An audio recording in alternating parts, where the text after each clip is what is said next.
Hi there. My name is Lia Grainger, and I'm the host of Curtain Call.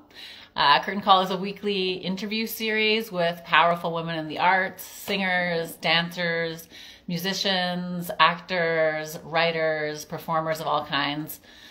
And today we're an initiative of Fab Collab, which is a new arts organization that was born during the pandemic to give a space for performance and for connection with audiences while we're all separated by very unforeseen circumstances. So today we're joined by an incredible writer, performer. She works in television, the stage. She's a poet. Has her hands in many different art forms. She's an advocate for youth working in the arts. She's an incredible and powerful woman in the arts. And her name is Motion. And we're going to have her joining us here in just a second. I see that she is on the stream. Let's see if I can invite her to join. Here we go.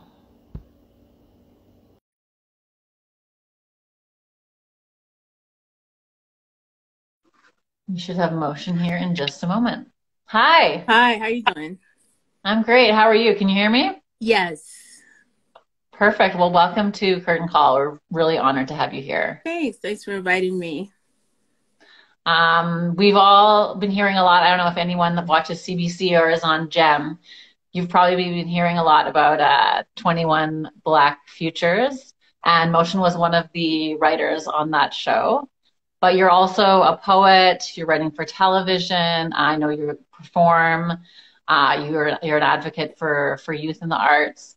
Can you tell me a little bit about your path to sort of getting into such a diverse array of art forms? Sort of like where did this all come from? Wow, well, that's a big question.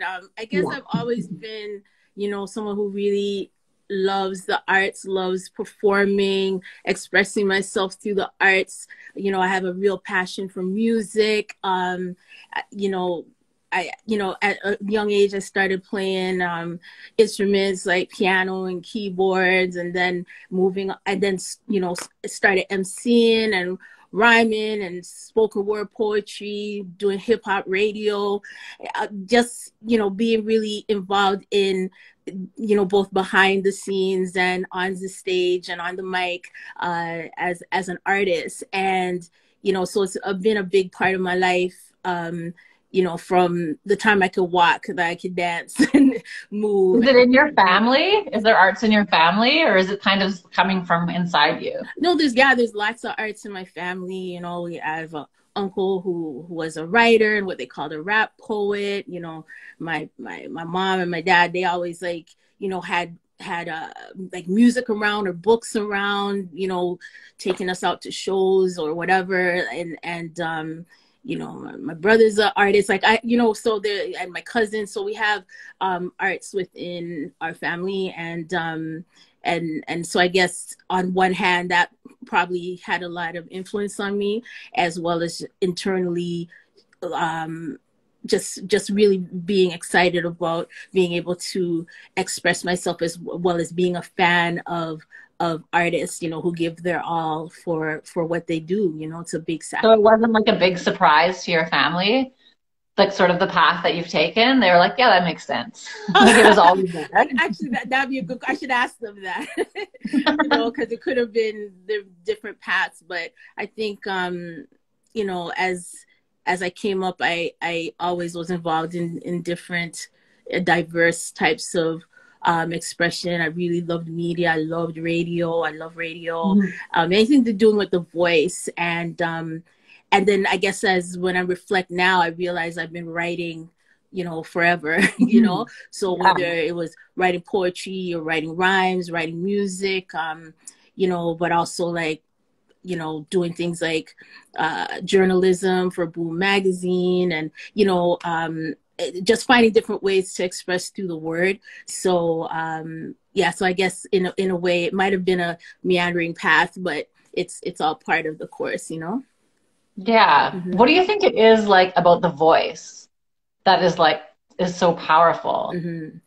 I think that because it resonates, you know, in people. It resonates. It echoes. It expresses. It's, you know, so many of our emotions, both the heard voice, but the silent voice as well.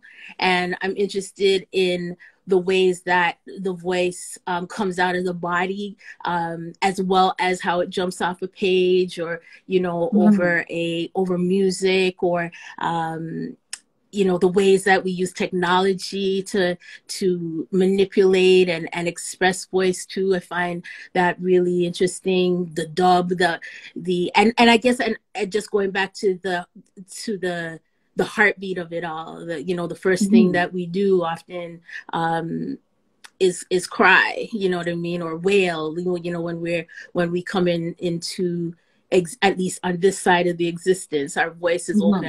So you know, that's a big part of what I think about when I think about our roots and our connection to the voice, and listening to how unique everybody's voice is, and also the music of it, how when I talk to you, or you talk to me, or when we sing together, or when there's harmony, or when there's disharmony, how voices play and move and dance within each other. And so bringing that to a script, or to a poem, or to dialogue is something that my ear's always open to. Yeah, and it's totally. And it's also like, I find it to be such a profoundly intimate, like just hearing someone's voice in your ears, like you talk about doing radio, or it's like having some headphones on and hearing somebody recite something, or hearing just somebody speak or tell their story. There is something that it really resonates, like you said. Totally, about the telling of the story. Also the way the voice can influence the masses, right? Like, you know, the things that we remember, the speakers, the leaders who have that gift of orature, you know, our oral culture, they can change the world, right, through what we say and how we use language. And so, you know, it's both intimate and also very public. And, you know, that, I guess that's the balance and the imbalances of it all. Can you tell me a little bit about how you were approached, or how you became involved with 21 Black Futures? Like, how did they describe the project to you? Because that's interesting to me, because it is such a unique idea and the way it was put together. Yeah. Well, I believe the first person I spoke to about it was Mumbi Tindiebwautu, who's the new artistic director of Obsidian. And I've known her for a very long time. Very close to my inception into theater. We've worked together many projects. We've been collaborators. And so when she became the new AD after the amazing Philip Aiken, it was a really exciting time, just seeing, you know, I wondered, what is she going to do? What are you going to come in here and do? And because I know just by working with her in IFT theater that, as well as with oratorio, like, she's totally a go big or go home type person. So so to come out with such an epic concept as 21 Black Futures to celebrate the 21st year of Obsidian Theater, especially during a time when so many theater companies have had to either totally change their seasons, or forgo them altogether. I think that the inspiration that she got to present this as, in bringing together 21 playwrights from across the country, as well as with 21 directors, both in film and theater, and 21 actors, was a really great inspiration. And so it was basically, she said, we're going to celebrate the 21st anniversary of Obsidian by commissioning 21 pieces from across the country. And that alone was really exciting. And the concept of looking at the future of Blackness, you know, so sort of giving you like an open plate, an open page, like, what is that for you? Huh? Those were the parameters. Yeah, exactly. What is the future of Blackness? That was the big question. And and then on top of that big question, you don't have like 210 minutes to tell that. You got 10 minutes. Yeah. To tell and one performer, right? Yeah, one performer, monodrama.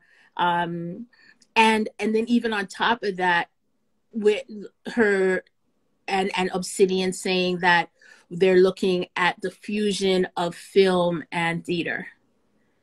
Right. So, Yeah, exactly. Because I was like, I don't know what to call this when I was yeah, speaking. Look at your film. You're like, which one? Yeah, exactly. because So that was also part of the challenge, like thinking about, okay, is this theatrical? Is it cinematic? How do you blend the two?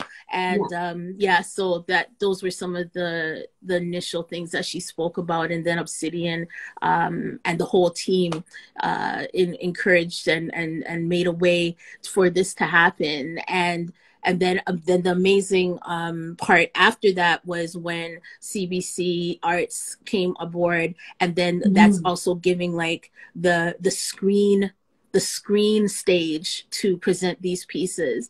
And so that was the other step, you know, after Obsidian as a theater company solidified the concept. yeah, it's amazing to have that platform. We have a viewer, Frosty Raw. Hey, Motion, you my role model. Yes, my brethren, what up? Yeah. And so like, how did you sort of decide what direction you wanted to take with your piece? What was that process like for you? Oh, it was a really big process because first of all, the future, the future could be tomorrow. The future could be 1,000 years from now. And I took it really seriously, you know, like thinking about what do I want to say. It was a real, it was a really deep process of trying to think about how do I want to express this? What is it that I want to say? How do I even start writing this, you know, and what is the future to me? And, you know, especially within that little time frame, because for the past little while I've been writing like, you know, the hour long.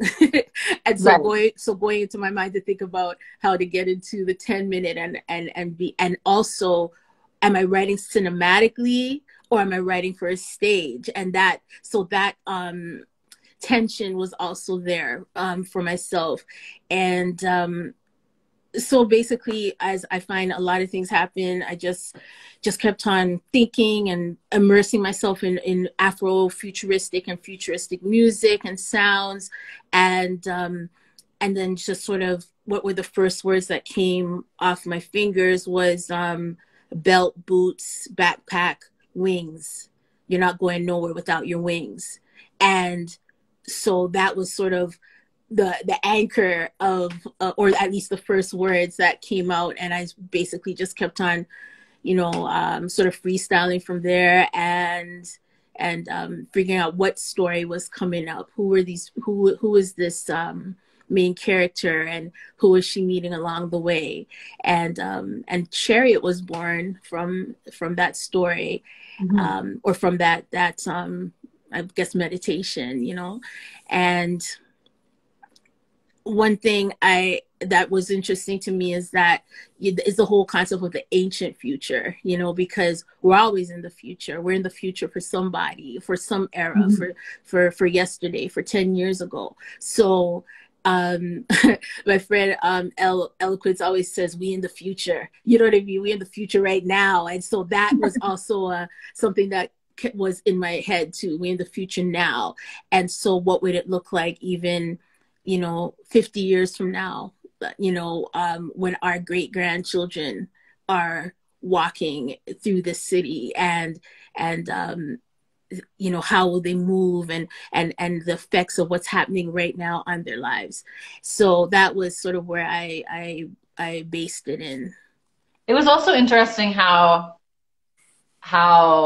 watching it, you felt how I don't know how to express this, but that like now is the past, essentially. You're like, oh, they're speaking old T-Dot or things like that, and then they were speaking like the present, you know. I don't know, you really like placed it in time in an interesting way. And I also really loved like within the span of 10 minutes, it's such an epic journey. You know, like you managed to like really create this like powerful arc in a very short span of time. So anybody watching, like, please check this out. It's wonderful. Are you familiar with other creators? I mean, I assume that you know other people who are in 21 Black Futures. Yeah. Yeah. Well, first of all, just to be able to get to do you know, the amount of scenes and character changes, you know, for rebirth of the Afronauts, a Black Space Odyssey, having working with Chelsea Russell, who, you know, was able to embody all of these characters in such an amazing way. It was really at one point I was like, is it two people? Yeah. Like, wearing costumes and then also her performance. I was like, yeah, okay, but they look exactly the same. But yeah, no, she was wonderful. Yeah, her energy that she brought to you know, once we got through the development phase of her now being able to sort of take those characters and you know, who they are, how they move, how they walk, how they sound, was really great. And then visually with Jerome Cruin, who is the director of the piece, you know, looking and figuring out, okay, how do we create all these different worlds or all these different spaces within a short amount of time? And I really was really happy with how he approached it.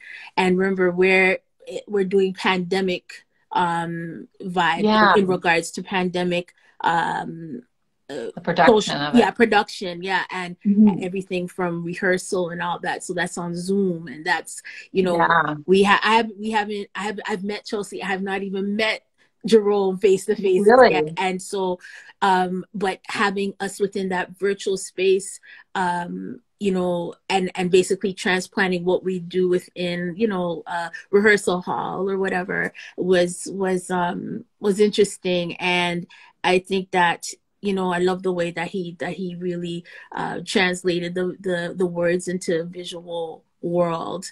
And, you know, and then they got to go on set, and I was watching it on Zoom, and, you know. Was it at CBC? Did CBC provide you a space, or was it somewhere else? It was, I believe it was, I don't want to say the wrong place, but it's on the website on 21blackfutures.com. It was a theater space in a large theater space in Toronto.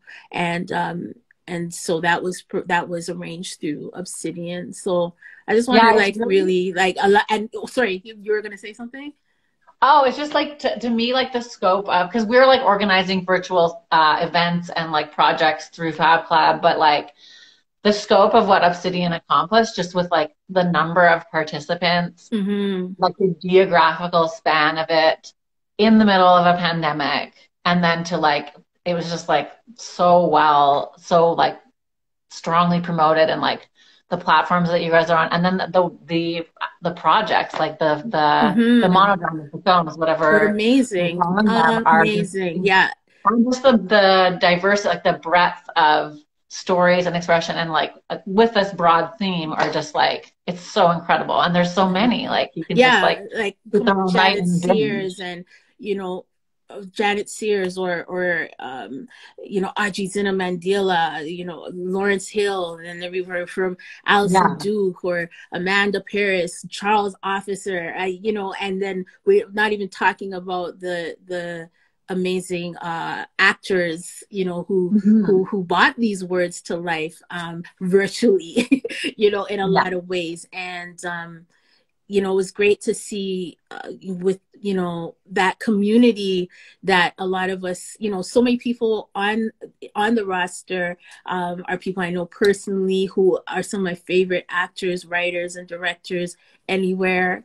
And then also seeing people from like Nova Scotia, like Shantae Grant, and people all the way from Bang City. And, you know, like it's really good that a piece like this is able to, you know, show us the identity of Black Canadianness or Black Canada, and which is something that I feel is still in process, you know, and unapologetically so. So I just want to definitely send lots of respect out to everybody who worked on the project, you know, from Lucius at CBC to everyone at Obsidian, and 100% the actors and directors and writers who bought. Was Lucius a big part of it? Because he's actually, I used to play volleyball with him. Oh, yeah.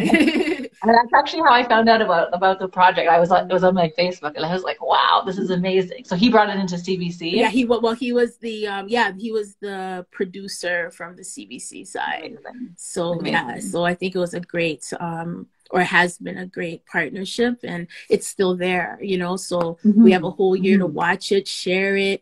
There's a lot of conversation between even the pieces. There's 3 seasons, and which is 7 episodes per season, and the 3 seasons are out now. So 21blackfutures.com, you know, go on, watch them, share them, discuss them, you know, and encourage everybody to check it out. It's fabulous. And they're also like, they're short, so you can just like, I was like watching one I at a watched time, it right? on my lunch, and then like they're wonderful, and they're also different. It's like there's the diversity is incredible. Even in the language, you know, because we have language that's representing Afro-Indigenous. We have language representing deafness, you know, Caribbean nation language, African nation languages, you know, urban, the cities of this country where Black culture has made such an impact on the overall identity of the country. So yeah, like just keep on watching them and discussing them and sharing them. Absolutely, and we'll have links to all your stuff at the end, and actually some of them are coming up in the feed right now, so people can find them. But so that's like a huge project you've been working on, but you, as I mentioned before, do a lot of different things. I know you're also a writer on the CBC television show Coroner. Yes. So that's like a crazy gig. Congratulations. Thank you. Amazing. Thanks. How has that been? Because I know a lot of your work is kind of like self-directed, and you have a lot of creative control. And I wonder what it's like working with a big team on a show that's sort of established. How is that? How do you negotiate that world? Well, I guess the great thing is I was there in season 1. Okay, so you're there from the beginning. Yeah, so so you helped establish that work.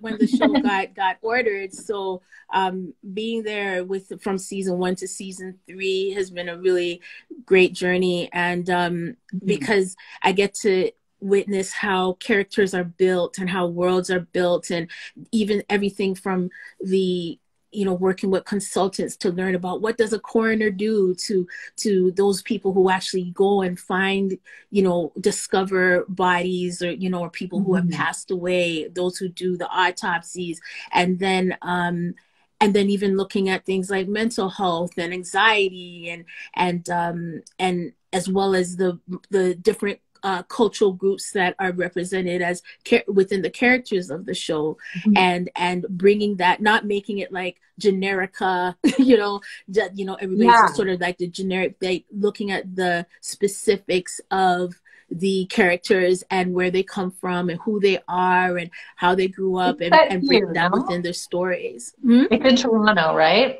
Yes, it takes place in Toronto. So that's great. I'm loving that there's more and more of that, like from CBC and in Canadian television. We're, like you're saying, we're not just seeing like any city USA. It's like the stories of people from here. And that was definitely the one of the goals, was to be specific, and to have writers and a writer's room that will, you know, bring that specificity into it. Our showrunner, Maureen Brebner, and all the great writers who work together as a collaborative team to break the seasons and look at the headlines and what are the stories that we want to show, and then think about the specifics of justice and who speaks for those who have passed. You know, you're not just you're human even after. So that's a big part of the story. So we've had like everything from talking about, you know,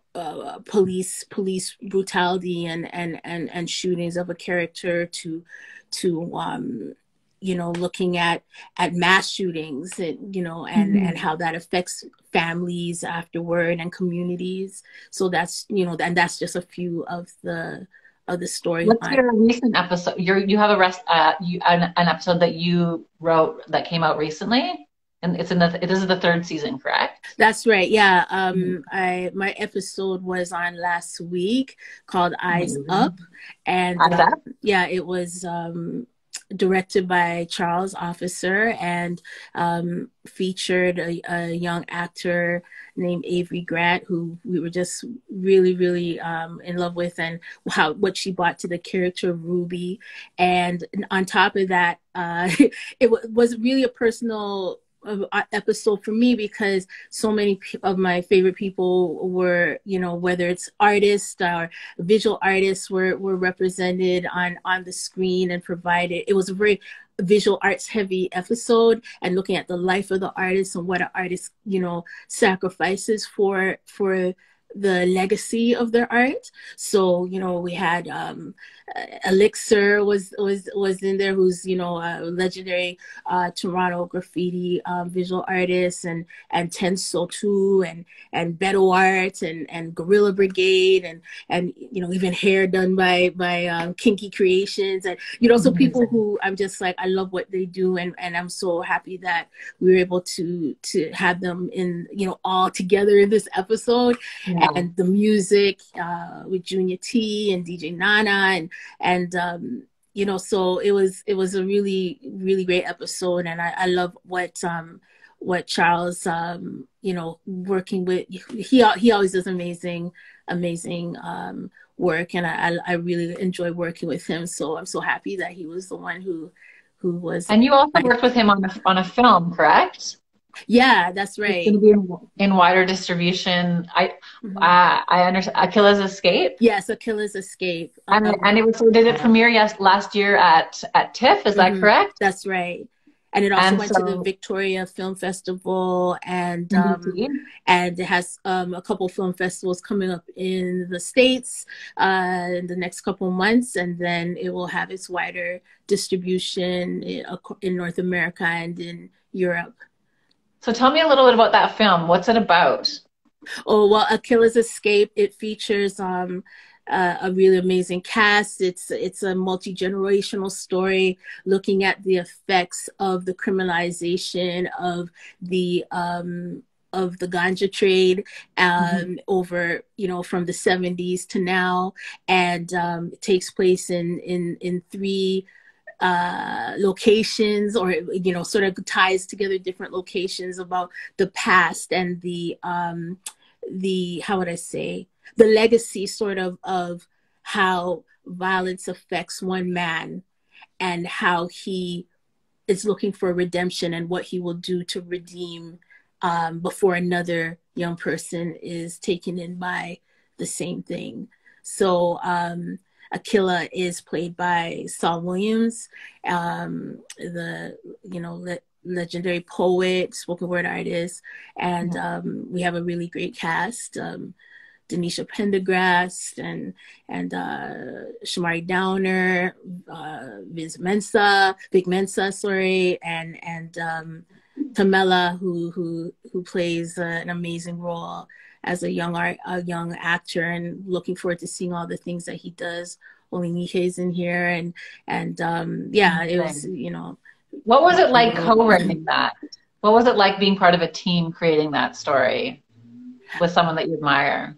Oh, it was really great. I was so honored to be invited to co-write with Charles on the piece, and you know, and then see it brought to life, you know, taking it from the page, from the script, and then seeing that everything that this team did to bring all of our words that are on the page, that you think, oh, these are just words, but then when you come to set and you see what the crew is doing to make that thing happen, to make it look real, like if we say, oh, he's flying, then somebody's going to be flying, like, and so it was really great and encouraging, inspiring to see it manifest how you know, the family worked together to bring the story to life, and to really... I can't even imagine. Yeah, honestly, I write for print, and it's like my secret fantasy to start like writing, to start script writing, stuff like that, but whatever. But like, I can't imagine, yeah, just the experience of it, being able to imagine something and to have the story in your mind and then present it to a group of other people who Mm-hmm. then effectively, and it must always be a little bit different than what you were expecting, but I imagine that like the collaborative nature of filmmaking, it's like that so many people have to be involved, is that the Mm-hmm. project is usually going to be, there's something new. Everybody brings something to the Yeah. table. It's so collaborative. Yeah, you're absolutely right, and I think that often I've learned more and more that the experience I've developed within theater as a collaborative medium definitely prepared me for working within film and within that way. Because when we think about it, art in some way is always collaborative. Some is more solo in creation, but collaborative in the dissemination of it, Yeah. or very collaborative from the get-go. Who's behind the mixing board, who's who's doing the mastering, like there's different ways that we collaborate. But I remember specifically when working with particularly with IFT, it's a freedom thing theater, the type of collaborative work that we do, it was based in collaboration. So then when I went into, let's say, working into writing rooms or co-writing with on Achilles Escape and other projects, that it sort of, like I said, prepared me for that thing of what do you bring to the table? How do you do this dance? How do you find the people who have sort of a spirit that you can both work together? Because not all spirits can work together, right? But when you get the right one, man, like it could just be amazing. So it's definitely has been good to work with great people who do. So are people going to be able to find that film this summer? Like, are people going to be able to see it?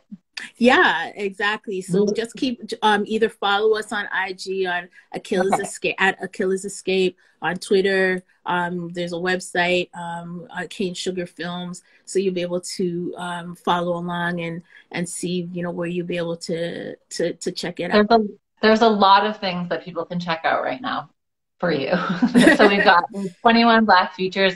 Sorry, tell me the name of your film again. I don't have it written Oh, down sure. right in front of me. 21blackfutures.com. You could follow at Achilles Escape to find out when we'll be hitting either theater or streaming service where you're at, and also check out Coroner CBC, and there's a new episode tonight, and if you want to flip back and do some What was binging, the name of the episode you were talking about? it's Eyes Up, and it's number Eyes Up. 4. Okay. Yeah, number 4. And guess what? We're about to be on Netflix. So you'll be able Amazing. so you'll be able to see season 1, 2, and soon 3. And that must give it a real bump, no? Nice. Yeah. Amazing. And what about if people want to follow you? Where can people find you? Oh, you can find me at Motion Live most places, and like right here, and or motionlive.com. And I don't know, I didn't ask you on the phone, but in my email, would it be possible for you to read us a little something, or give us a little excerpt of your work? Oh, I would have been great if you told me. I would have been totally prepared for you. I shot you an email, but then I was like, I just thought I'd ask in case it was like an easy thing to pull off. But it's always easy, but as long as I am prepared to do so. Well, no worries. Yeah. I was watching, oh, I don't know. It was something that you posted on your website where you were reading an excerpt of your work. And it's really cool to see that you're also like an incredible performer. Oh, thank you. Yeah, I'll drop a couple lines for you. Just keep talking and I'll find something. Okay. Well, while you're doing that, I'm going to give a shout out to what we have happening next week. Tomorrow, Ilana is going to be on Curtain Call with jazz blues singer Nikki Lawrence. And we're also going to be having some events coming up soon in the future that I don't think we can quite announce yet, but that we will very shortly. And I see that Ali is posting links to all of your work in the thread here if anybody wants to anybody needs the actual links. Yeah, Are please. Yeah, you you? can definitely check me out anywhere. You know, Yeah, it's and like yeah, we've got with Gem, Netflix, and of course your website and all of your yeah. There's so many places. There's so many things. Yeah. I don't know. Do you have something to share? well, probably just a few words that would probably, I'd say in the beginning there was music, whether the big beats or the big bangs or the God whispering in the dark, let there be music. In the beginning, there was music. Like Bob Marley said, we came out of the womb crying. That means that our voice brought the first song. We had to let the world know, ayo, are we the scene? And the universe heard us loud and clear, because that is music. Ole. That's beautiful. That's so powerful. I'm sorry, I say ole because I'm a flamenco Okay. dancer. It's like I'm like that's what I say when I like something. That was beautiful. Thank you so much. And sorry for putting you on the spot. And thank you for responding so eloquently and so fabulously. Thank you so much for your time. We really appreciate you sharing all of your work with us here on Curtain Call. And we'll be back next week. You can follow us at Fab Collab Live. And we'll also have links to all of Motion's work on our website, fabcollab.ca. And yeah, thanks for your time and have a wonderful week and get out there and enjoy some of this sunshine that we're Thank you having. for the invitation, and thanks to everybody who tuned in, and just keep staying strong as we make it through these times and make the change that we want to see in this world. So peace. Absolutely. All right. Thank you so much, Motion. Bye. Bye.